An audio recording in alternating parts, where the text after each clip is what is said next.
दोस्तों, वर्तमान में कई दंपत्ति ऐसे हैं जो अपनी शादीशुदा जिंदगी को संवारने के लिए हर संभव प्रयास करते हैं। पति अपनी पत्नी के लिए, या कहें कि पत्नी अपने पति के लिए क्या कुछ नहीं करती, लेकिन सिर्फ चंद लोगों को छोड़कर ज्यादातर लोगों का दाम्पत्य जीवन बर्बाद हो जाता है। जीवन भर साथ रहने के बाद ज्यादातर पति पत्नी अंत में यही कहते हैं कि मेरे जीवन साथी ने मेरी जिंदगी बर्बाद कर दी।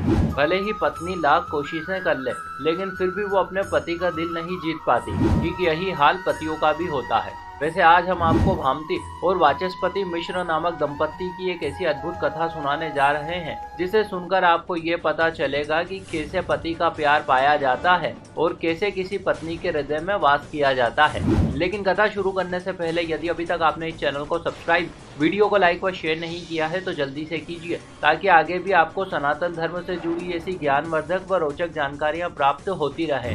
नमस्कार और एक बार फिर स्वागत है आप सभी का आपके अपने वीडियो कलेश यूट्यूब चैनल पर।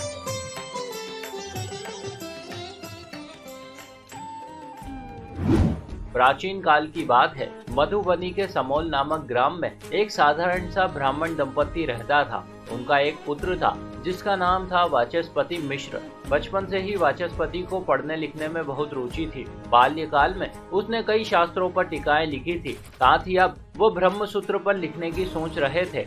और ऐसे ही एक दिन उसकी माँ ने उसे बताया कि वो उसका विवाह करना चाहती है और आज ही वो लड़की के घर जा रही है ताकि बात पक्की हो सके। लेकिन दोस्तों, वाचस्पति को कहाँ गृहस्थी के झमेले में पड़ना था, वो तो बस परमात्मा की खोज में डूबा रहना चाहता था। अतः उसने विवाह से इनकार कर दिया। किंतु इस सब पर भी उसकी माँ ने उसकी एक नहीं मानी और वो उसकी सभी बातों को अस्वीकार करते हुए लड़की वालों के घर चली गई। इधर जब लड़की के पिता को ये पता चला कि लड़का अध्यात्म की राह पर अग्रसर है और वो दिन रात लेखन कार्यों में डूबा रहता है, तो उसने ऐसे लड़के से अपनी लड़की का रिश्ता करने से इनकार कर दिया। परंतु दोस्तों, जब लड़की यानी कि भामती को ये पता चला तो उसने अपने पिता के ना करने के बाद भी उस लड़के से विवाह करने की इच्छा प्रकट की। उसने कहा कि ऐसे विद्वान पुरुष की अर्धांगिनी बनना उसके लिए सौभाग्य की बात होगी और अंततः गुरु पूर्णिमा के दिन उन दोनों की शादी हो गई। वाचस्पति विवाह करके लौट आया। पत्नी घर में आ गई,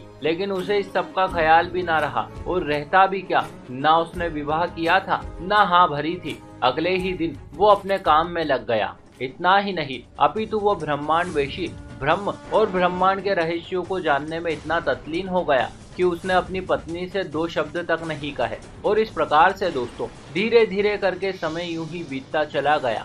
आज विवाह को लगभग 1 वर्ष पूरा हो गया, किंतु वाचस्पति और भामती के जीवन में कुछ भी नहीं बदला। वे दोनों आज भी एक दूसरे से इतने ही अनजान थे जितने कि विवाह के पूर्व हुआ करते थे। सभी को लग रहा था कि वाचस्पति बस कल ही अपना कार्य समाप्त कर लेगा, फिर वो भी आम लोगों की तरह अपनी गृहस्थी के सुख भोगेगा। और तो और कुछ लोग ये भी बात करने लगे कि अब जल्दी ही भामती के सब्र का बांध फूट पड़ेगा। आखिर कब तक वो जवान औरत विरह वेदना की तड़प को सहेगी। एक न एक दिन वो अपनी मर्यादाओं का उल्लंघन कर ही देगी।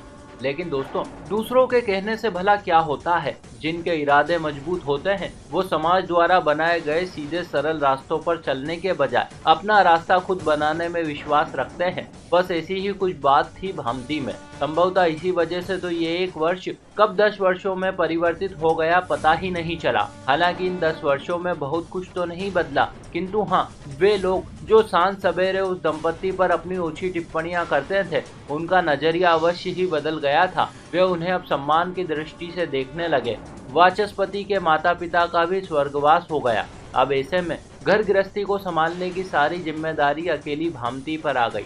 लेकिन पता नहीं, इतना सब कुछ हो जाने पर भी वाचस्पति का ऐसा कौन सा काम था जो अभी तक समाप्त होने का नाम ही नहीं ले रहा था। समय का पहिया अपनी गति से चल रहा था, किंतु उस दंपत्ति का जीवन मानो वहीं थमा था। आखिर उस औरत में कितना धैर्य था जो समाप्त होने का नाम ही नहीं ले रहा था। निश्चित ही इतना अदम्य साहस किसी साधारण स्त्री के बस से बाहर की बात है। और ऐसे ही एक रात जब आकाश में पूर्णिमा का चांद खिला था, मंत्रमुग्ध कर देने वाली हवा चल रही थी, तभी एकाएक वाचस्पति को अपने निकट किसी स्त्री के होने का आभास हुआ। उसे किसी का हाथ दिखा, हाथों में चूड़ियां दिखी, चूड़ियों की आवाज भी सुनाई दी।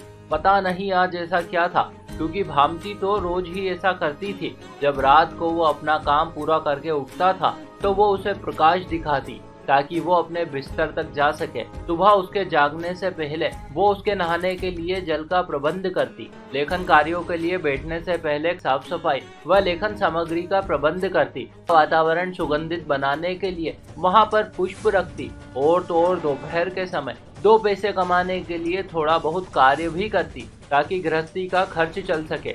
उसने कहा, स्त्री, वो भी आधी रात को अकेले में? तू कौन है? कहाँ से आई है? द्वार मकान के तो बंद है, कहाँ पहुँचना है तुझे? चल मैं पहुँचा देता हूँ। उसने कहा, स्वामी, शायद भूल गए होंगे आप, बहुत काम था। दशकों से आप अपने काम में व्यस्त थे, संभव है आपको याद नहीं रहा होगा। ख्याल कीजिए अगर आपको आता है तो। मैं भामती, जिसे आप अपने घर लाए थे पत्नी बनाकर। स्वामी, मेरा सौभाग्य है, हमारा विवाह हुआ था, गुरु पूर्णिमा का दिन था, तब से मैं यही हूँ आपकी सेवा में। तो रोज तू मुझे भोजन कराती, भोजन करने के बाद जो थाली खींच लेता था वो तू ही है, और रोज सुबह जो फूल रख जाता था वो कौन है, और जिसने रोज दिया जलाया वो तू ही थी, पर तेरा हाथ मुझे दिखाई नहीं पड़ा। स्वामी, यदि मेरा हाथ दिखाई पड़ जाता तो मेरे प्रेम में कमी साबित होती, मेरी आवाज या चेष्टाओं से आपका ध्यान भटक सकता था, मैं प्रतीक्षा कर सकती हूँ, तो मैंने की। और इस प्रकार से दोस्तों, भामती की बातें सुनकर वाचस्पति की आंखें नम हो गई। वो बोला, देर हो गई, बहुत देर। मैंने तो प्रतिज्ञा ली थी कि जिस दिन ये ग्रंथ पूरा हो जाएगा उसी दिन मैं घर का त्याग कर दूंगा, और आज की रात पूरा कर दिया इसे मैंने। भोर होने को है, मेरे जाने का समय निकट है। पगली, तूने पहले क्यों नहीं कहा? तू इशारा तो करती, लेकिन अब बहुत देर हो गई। वाचस्पति की आंखों में आंसू देख भामती बोली, जो कुछ भी मुझे मिल सकता था वो इन आंसुओं से मिल गया, अब मुझे कुछ और नहीं चाहिए। आप निश्चिंत जाए, और मैं पा क्या सकती थी इससे ज्यादा? आपकी आंखों में आंसू है मेरे लिए, बस बहुत कुछ मिल गया मुझे। अब मैं नहीं कुछ और कर सकता तेरे लिए, भले ही लोग भूल जाए मुझे, लेकिन चाहता हूँ मैं कि भूल ना पाए तुझे, इसीलिए नाम देता हूँ भामती अपने इस ग्रंथ को। और इस प्रकार से दोस्तों, बस एक ही पल ने सब कुछ बदल कर रख दिया।